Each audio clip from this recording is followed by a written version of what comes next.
The Man with the Twisted Lip. Mr. Isa Whitney was, and had been for many years, an opium addict. He could not get rid of the habit. He had once been a fine man, but now people only pitied this bent, unfortunate person with the yellow, unhealthy face. Opium was both his ruin and his only pleasure. One night in June, when it was almost time to go to bed, I heard the doorbell ring.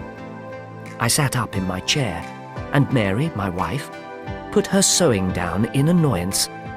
"A patient," she said. "At this hour?"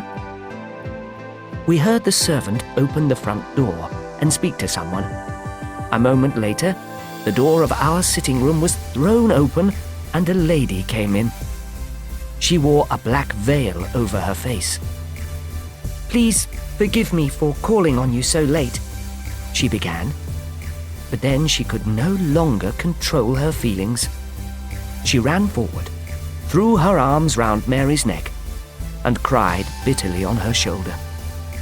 "Oh, I'm in such trouble," she said.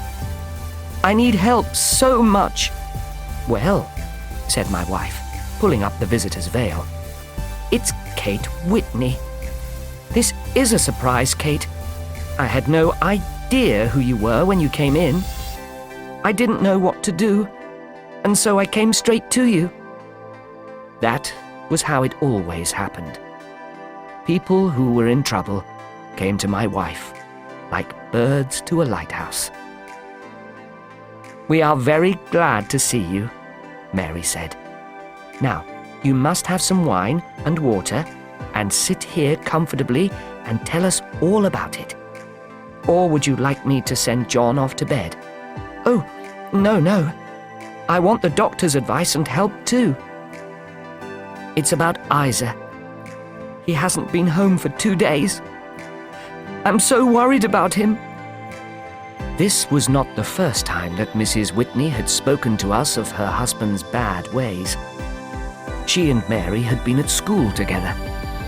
We did our best to calm her down and comfort her. "Have you any idea where he has gone?" I asked. "Yes," Mrs. Whitney replied. "He's probably at a place called the Bar of Gold in East London, down by the river. It's in Upper Swandam Street. It's a place where opium addicts go. This is the first time that Isa has spent more than a day there." I was Isa Whitney's doctor and had a certain influence with him. "I will go to this place," I said. "If he is there, I will send him home in a carriage within 2 hours." 5 minutes later, I had left my comfortable chair and sitting room and was in a fast carriage on my way east.